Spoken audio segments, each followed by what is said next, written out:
Officer at Human Development Foundation. Prior to this, he has also served in the federal and provincial governments. He has worked on assignments like investment promotion agencies, where he integrated complex government mechanisms right from the inception to execution for multiple private sector entrepreneurs to multinational corporation. He is the relevant person right now to talk about the human development in terms of climate smart communities. Just talking about climate smart, we need to have climate smart agriculture, we need to have climate smart industries, we need to go towards climate justice aspect.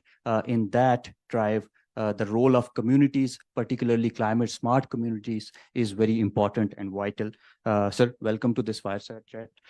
Sir, my first question would be to you is that if you can very briefly highlight for our audience on the vision of HDF and how does it rank the importance of climate smart communities. Sir, over to you. HDF, in simple words, is helping people help themselves. And it was set up by Pakistani diaspora in the US back in 1997 by those people who have a heart here and live abroad. And they wanted to, from the communities they came from, they wanted to help them grow, help them evolve, and have better living conditions in those communities. So HTF came into being some 50 years ago to transform lives and have an impact here. And this is what our forte is. We work on the model that was given by none other than Dr. Mehboob Haq to the world, and the UN adopted it to measure human development. We work on a holistic model where we have programs related to education, healthcare, livelihood, sustainable environment, and most importantly, the social capital part of it. Next part of your question. Sir, it was how does it rank the importance of climate smart communities, the HDF? Yes. So this is the holistic model of community development. And if you add in the climate part of it, which is the daunting challenge faced by Pakistan today, the frequency of these climatic disasters. And we have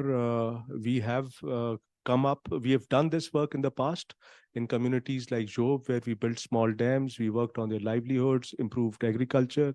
Similarly, now in Soon Valley, we very recently built a smart community ecosystem where we started with building a small dam for the community.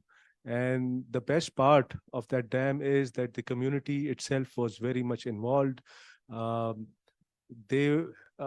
the payments to the contractors for building the dam were done through the community joint account, where they felt empowered, and there was an ownership on behalf of the community for the project.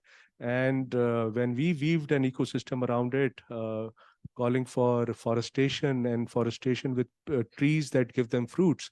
So we did our research, we did our homework, and found out with the Italian experts that this area is suitable for olive cultivation, and then to identify the right variety that would actually give fruits also. So we did some hydrology and soil testing, shared those reports with the Italian R&D Institute of Agriculture, which is here on a G2G basis from the government of Italy for the people of Pakistan. They are our partners to do the olive plantation. So the residents, the local communities do not cut trees as they are already giving them their fruit and is a source of livelihood for them. And when we talk about forestation, there are other ways to help decrease the rate of deforestation by introducing initiatives like climate smart stoves, which uses less wood and gives more energy for your cooking purposes. So introducing smart stoves. Then the Soon Valley, where we are implementing this project, this Soon Valley is home to Ramsar sites enlistment lakes, where we with the community will develop a program which could be funded by agencies like UNESCO under their heritage fund. Uh, and while we do all this, this entire activity is a very strong case for carbon credits. And that's where we are partnering with an entity like SDPI to implement the carbon credits mechanism for our Soon Valley project, so that the community benefits out of it. We as an organization, as an implementing partner, and Pakistan as a whole benefits out of it. That's wonderful. Obviously, if we want to build a climate smart community, obviously we need to build an economic engine in front of our climate smart drive. So the Soon Valley project is one of the projects that has built, not only incentivized this climate smart initiative, but also incentivized the community as well.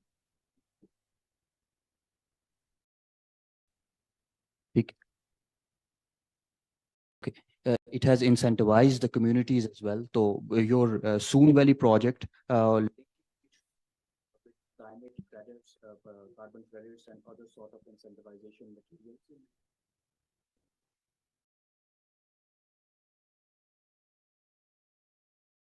Linking it to your Soon Valley projects, that is very particular in terms of climate financing and in terms of incentivizing the communities and in terms of building an economic engine that can provide the benefits right to the communities.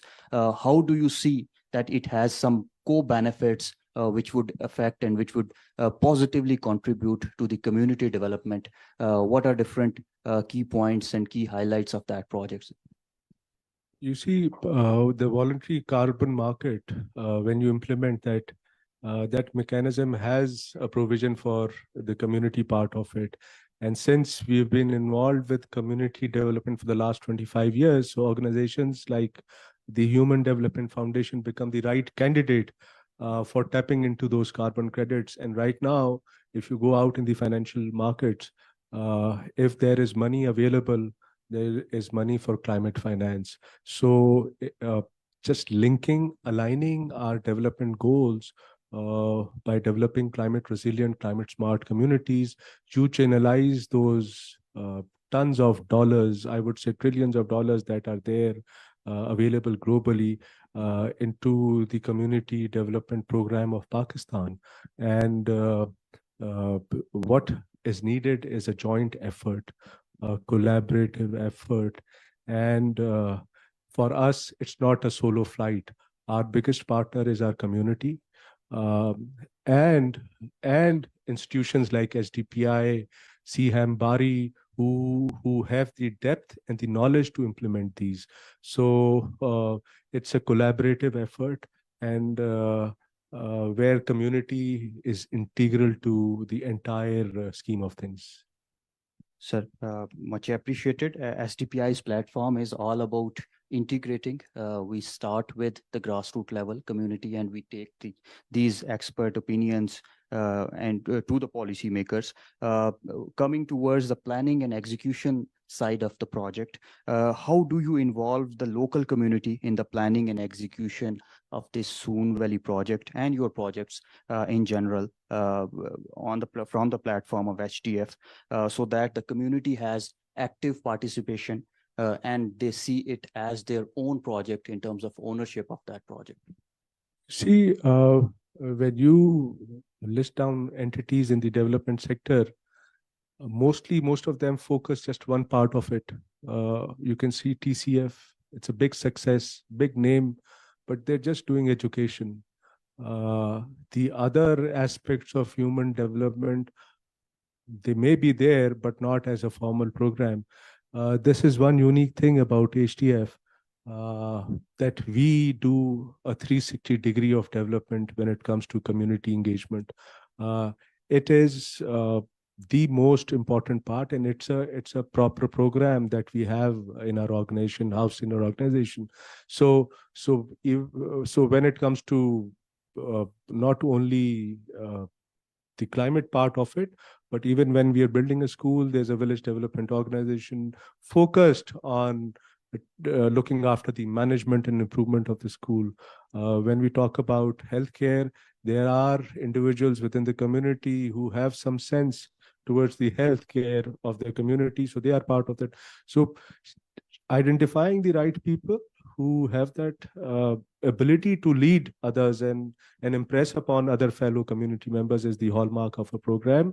And that's why we call our program holistic and comprehensive when it comes to development. Sir, obviously, this is a very, I would say, very tricky part, sensitizing the communities and sensitizing the investors and to engage the community members. What are different strategies that you found most effective when you are developing these community-owned projects so that they become more climate-smart communities? So the hallmark of our success is we take the common man approach. We do not talk about moon and the Mercury with our community and the other the insight that I would like to give you is identify that champion, that role model within the community who understands the language, who understands the importance and the critical nature of that intervention, and once that champion, that role model is identified and is on board, your job becomes very easy. And when you talk their language in their the tone, the language that they understand, your job becomes really easy. So and this is the key takeaway from our 25 years journey, that we've been around and we have sustained. The only reason is that communities are our partners. They are there with us, and we are there for them. So, sure, this is the key to success, but obviously success is not without the challenges or bottlenecks. What are different challenges or bottlenecks or constraints that you have faced developing these climate smart initiatives, and how have you overcome these? What would be your action plan, or what are different strategies that HDF has used in terms of making them more community centric and more successful? You see, our success is mainly dependent on our need identification.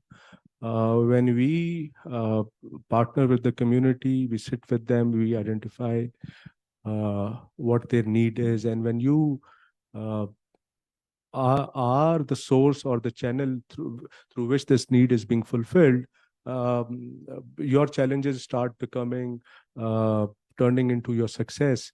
And rather than challenge, I would say there's a big gap where the public institutions' presence in terms of policy making, in terms of implementation framework, on-ground support, making up, devising the master plan of the development needs. That's where I see a big gap. Right now, I see everyone working in isolation. These dots, they need to be connected, and public sector has a role. And I, through this forum, through this podcast, I call upon the relevant agencies. You see, there are so many, you can't identify or name one. So I call upon those people who matter, that those departments that matter, that let's have a unified plan. And we surely, there are no two plans to development. There is a single point agenda. So let's map it out. Let's have the bigger plan in place, and then institutions like you can connect those dots and make things happen. Yeah. Sir, surely we need to connect the dots. We need to integrate. What sort of lessons that HDF can suggest, and what are the different policy roadmap that we need to adopt as a think tank, as a policy think tank, talking from the perspective of STPI, which is focused on policy perspective and connected with the governmental bodies and entities, so that we have more community-centric approach and we can integrate with community and then transform and give the message to the policy formulators. You see, this suggestion is not a rocket science that I would be telling you. It's out there. Like when you go and talk about investments in the commercial sector, we are in the process of going through a regulatory guillotine where we are doing away with regulations, laws that have become a roadblock to investment in our business sector. So similarly, the development sector also faces similar challenges. And why not run a similar exercise which is happening for the commercial sector, for the business sector, that they are talking about ease of business. So let's talk about ease of development. Let's talk about how to enable entities rather than creating roadblocks. And that can only happen when there is a single unified agenda, and there is a master plan, which we lack at the moment. Sir, as we conclude our conversation, what messages or advice would you like to share with individuals, communities, organizations, particularly organizations like STPI, HTF, looking to contribute to climate smart initiatives, particularly community focused and people centric? My message is, let's collaborate, let's create synergies. We need 2 + 2 = 5 equations, 2 + 2 = 6 equations. I think 2 + 2 = 5 is also now outdated. Let's talk about 2 + 2 = 8. And the only way we can do is collaborating. In the morning, I was talking to the CEO of NDRMF, and he really liked the idea where we have a central portal where we map out our development needs, our priorities, and then embark on a grand journey towards achieving those priorities.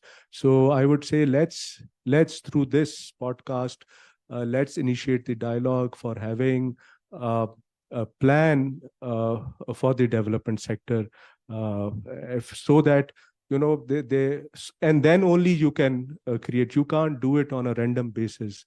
Those synergies can only be created when there is a grand plan in place. So let's start talking about it, and let's have one maybe for 2024 or 2025 onwards. Thank you.